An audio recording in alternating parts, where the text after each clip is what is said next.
नमस्कार दोस्तों, स्वागत है आपको हमारे channel only study Mishra sir में। चलिए आज हम पढ़ते हैं 23 मई 2024 के महत्वपूर्ण करंट अफेयर्स जो आपका परीक्षा के लिए बहुत ही महत्वपूर्ण होगा।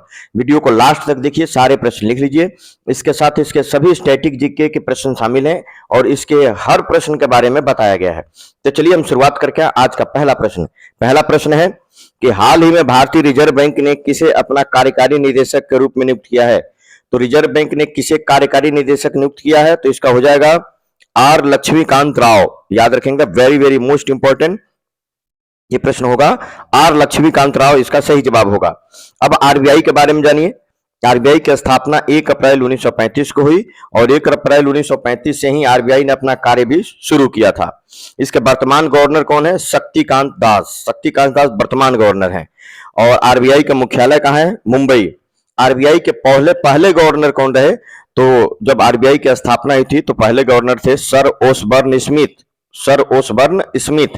पहले भारतीय गवर्नर कौन रहे? बहुत महत्वपूर्ण प्रश्न है। सीडी देशमुख पहले भारतीय गवर्नर हैं।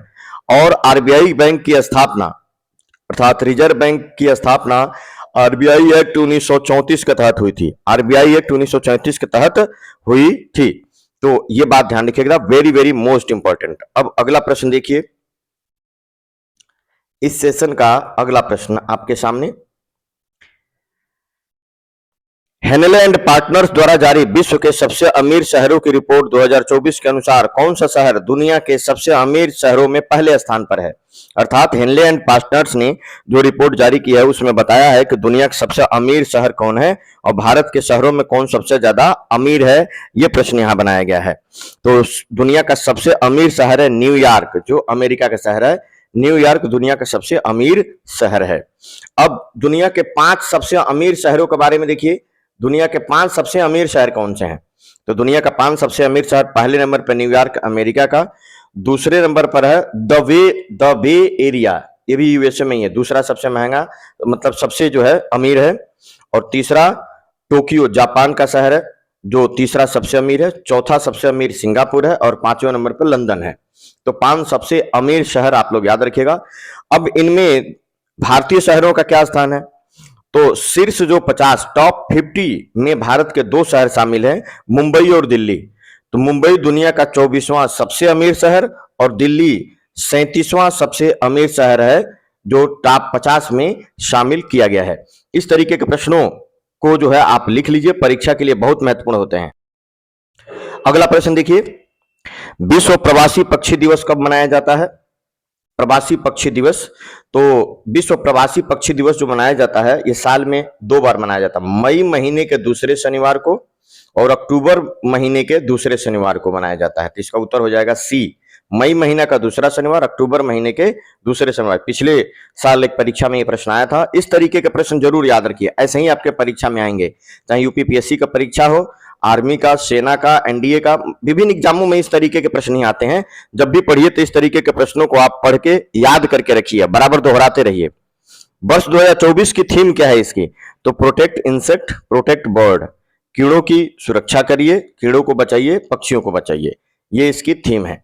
अगला प्रश्न देखिए, विश्व जैव विविधता दिवस कब मनाया जाता है? विश्व जैव विविधता दिवस 22 मई को हर साल वर्ल्ड डाइवर्सिटी डे है ना मनाया जाता है, या इसको कहते हैं इंटरनेशनल बायोडाइवर्सिटी डे कह सकते हैं, या वर्ल्ड बायोडाइवर्सिटी डे कह सकते हैं। हर साल 22 मई को यह मनाया जाता है। अब वर्ष 2024 का थीम क्या है? तो वर्ष 2024 का थीम है be part of the plan, योजना का हिस्सा बने। ये जरूर याद कर लीजिएगा, परीक्षा में अवश्य आएगा, बहुत ही महत्वपूर्ण है, बहुत ही महत्वपूर्ण है ये। 22 मई को विश्व जैव विविधता दिवस मनाया जाता है। 2024 का इसका विषय है be part of the plan, याद रख लीजिएगा। चलिए आते हैं हम अगले प्रश्न पर। आज के सेशन का अगला प्रश्न हमारे पास है, मिखाइल मिशुस्टिन है ना, मिखाइल मिशुस्टिन को किस देश का प्रधानमंत्री पुनः नियुक्त किया गया है? तो रूस। मिखाइल मिशुस्टिन रूस के प्रधानमंत्री के रूप में पुनः नियुक्त किए गए। पिछले 4 सालों से वो प्रधानमंत्री हैं, ये याद रखिएगा। रूस के राष्ट्रपति व्लादिमीर पुतिन ने मिखाइल मिशुस्टिन को रूस के प्रधानमंत्री के रूप में फिर से नियुक्त किया है ना, ये याद रखिएगा।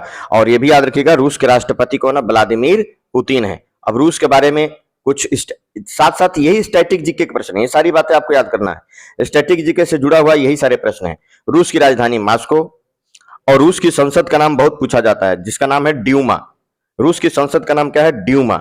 और राष्ट्रपति क्या है? Vladimir Putin. और रूस की मुद्रा क्या है? रूबल। रूस क्षेत्रफल के अनुसार दुनिया का सबसे बड़ा देश है और कनाडा दूसरा सबसे बड़ा देश है, ये भी याद रखिएगा।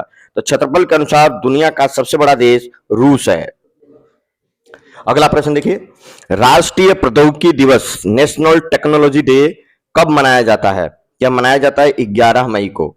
11 मई को भारत में राष्ट्रीय प्रौद्योगिकी दिवस मनाया जाता है। यह दिन 1998 में मिशन शक्ति के तहत राजस्थान के पोखरण में सफल परमाणु परीक्षण, अर्थात इसको बोलते हैं पोखरण सेकंड, की याद में मनाया जाता है। जब अटल बिहारी वाजपेयी ने 1998 में मिशन शक्ति चलाया था और उस समय राजस्थान के जैसलमेर जिले के पोखरण में 5 परमाणु परीक्षण जो है किया गया था। ध्यान रखिएगा, यह हुआ था अटल बिहारी वाजपेयी के समय में। तो ये बहुत ही महत्वपूर्ण प्रश्न बनेगा। और उसका कोड नेम क्या था? मिशन शक्ति। 2024 की थीम क्या है? From school to startups igniting young minds to innovate, ये इसका जो है थीम है, ये याद कर लीजिएगा। चलिए अगले प्रश्न पर आते हैं। प्रश्न नंबर 7, हाल ही में राष्ट्रीय आतंकवाद विरोधी दिवस 2024 कब मनाया गया है? ये भारत में जितना राष्ट्रीय लिखा है सब भारत में मनाया जाता है। तो राष्ट्रीय आतंकवाद विरोधी दिवस 2024 20 मई को मनाया जाता है। अब क्यों मनाया जाता है 20 मई को? तो 1991 में राजीव गांधी की जो है हत्या हो गई थी, तो उस समय चुनाव प्रचार कर रहे थे। 1991 में जब चुनाव हुआ था उस समय राजीव गांधी चुनाव प्रचार कर रहे थे। चुनाव प्रचार के दौरान उनकी हत्या कर दी गई। तो जब चुनाव के बाद जब पीवी नरसिम्हा राव के नेतृत्व में कांग्रेस सरकार बनी, तो राजीव गांधी को श्रद्धांजलि देने और आतंकवाद के परिणामों के बारे में लोगों के बीच जागरूकता बढ़ाने के लिए यह दिवस घोषित किया गया था। तो ध्यान रखिएगा, ये 1991 में चुनाव के बाद पीवी नरसिम्हा राव की सरकार ने राजीव गांधी को श्रद्धांजलि देने और आतंकवाद के परिणामों के बारे में जागरूकता बढ़ाने के लिए यह दिवस घोषित किया था। वेरी वेरी मोस्ट इंपॉर्टेंट है। चलिए अगले प्रश्न को देखिए। इसके एक एक प्रश्न बहुत ही चुनिंदा है और बहुत ही महत्वपूर्ण है। आप सारे प्रश्न को लिख लीजिएगा और इसको पढ़ के याद कर लीजिएगा। हाल ही में एलन मस्क ने किस देश में स्टारलिंक, यहां स्टारलिंक है, सेवा शुरू की है? एलन मस्क एक अमेरिकी बिजनेसमैन है, दुनिया के अमीर व्यक्तियों में शामिल हैं। तो यह शुरू किया इंडोनेशिया। एलन मस्क ने इंडोनेशिया में स्टारलिंक सेवा शुरू की है, ये याद रखिएगा। और अब इंडोनेशिया के बारे में देखिए। इंडोनेशिया की राजधानी जकार्ता है और वहां का राष्ट्रपति प्रबोवो सुबियांतो हैं, याद रखिएगा। पहले जोको विडोडो थे, अब आ गए हैं नए राष्ट्रपति प्रबोवो सुबियांतो। आसियान का मुख्यालय जकार्ता में है, ये भी याद रखिएगा। आसियान जो है ना, साउथ ईस्ट एशियन नेशंस का जो संगठन बनाया गया है, उसका मुख्यालय जकार्ता में है। और इंडोनेशिया भारत के जन औषधि केंद्र मॉडल का अनुकरण कर रहा है। भारत में जन औषधि केंद्र खोले जा रहे हैं। हमने आपको पिछले करंट अफेयर्स में बताया था कि भारत का 10,000वां जन औषधि केंद्र देवघर में खोला गया था, जो झारखंड में है। और 2026 तक 25,000 जन औषधि केंद्र खोलने का भारत सरकार का लक्ष्य है। तो जन औषधि केंद्र जो भारत में चलाया जा रहा है, उसी मॉडल को इंडोनेशिया भी अपना रहा है। अगला प्रश्न देखिए। हाल ही में किसने एमिलिया रोमाग्ना ग्रैंड प्रिक्स 2024 का खिताब जीता है? ऐसे ऐसे प्रश्न पूछे जाते हैं खेल से, अर्थात ये जो गाड़ी होती है, गाड़ियों को जो दौड़ाते हैं, रेस होता है, उससे जुड़ा हुआ प्रश्न है। और एमिलिया रोमाग्ना ग्रैंड प्रिक्स 2024 का खिताब किसने जीता है? तो ये जीता है मैक्स वर्स्टापेन ने। मैक्स वर्स्टापेन ने खिताब जीत लिया, याद रख लीजिएगा, इसको बिल्कुल लिख लीजिएगा, ये परीक्षा में अवश्य आएगा। अब कुछ और जो है ग्रैंड प्रिक्स जो खेले गए हैं और उसके विजेताओं के नाम आप याद कर लीजिए। Las Vegas grand prix max Verstappen ने जीता। मैक्सिको सिटी ग्रैंड प्रिक्स, ये भी मैक्स वर्स्टापेन ने जीता। इटालियन ग्रैंड प्रिक्स, ये भी मैक्स वर्स्टापेन ने जीता। इंडियन ग्रैंड प्रिक्स, ये जरूर याद रखिएगा, इंडियन ग्रैंड प्रिक्स जो 2023 के लास्ट में था, मार्को बेचेंजी ने इसको जीता था। और सिंगापुर ग्रैंड प्रिक्स 2023 जो 23 के लास्ट में था, कार्लोस सेंज ने जीता था। तो ये बात आप जरूर याद रखिएगा। अगला प्रश्न देखिए। हाल ही में किसने फलों को पकाने के लिए कैल्शियम कार्बाइड के इस्तेमाल के खिलाफ चेतावनी जारी की है?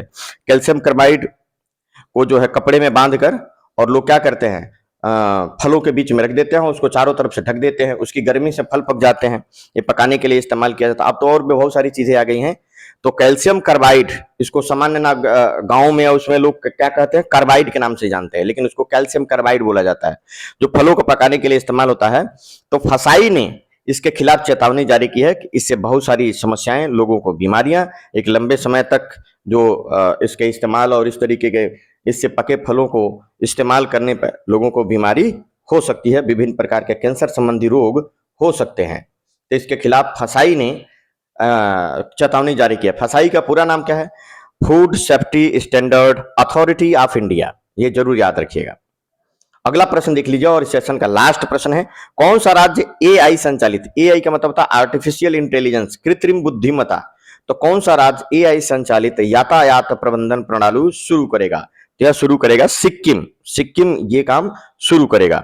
और सिक्किम पूर्वोत्तर में राज्य है, 1975 में भारत का पूर्ण राज्य बना था, है ना, ये याद रखिएगा। और सिक्किम के जो सीएम है प्रेम सिंह तमांग है, ये भी याद रखिएगा। सिक्किम भारत का पहला जैविक राज्य है, ये भी याद रखिएगा, वेरी वेरी मोस्ट इंपॉर्टेंट। और हिमालय की भारत में सबसे ऊंची चोटी सिक्किम में ही है, जिसका नाम है कंचनजंगा, है ना। तो याद कर लीजिएगा, 8,598 मीटर की ऊंचाई है कंचनजंगा की, और कंचनजंगा जो हिमालय की चोटी है वो सिक्किम में है। तो इस तरीके के प्रश्नों को पढ़ने के लिए, अपने सफलता सुनिश्चित करने के लिए और एग्जाम में अच्छे मार्क लाने के लिए आप हमारे चैनल से जुड़िए। नए हैं तो सब्सक्राइब करिए, अपने दोस्तों को भी भेजिए और वीडियो को लाइक करना बिल्कुल मत भूलिए। चलिए, वीडियो पर लास्ट तक बने रहने के लिए बहुत बहुत धन्यवाद। जय हिंद, जय भारत।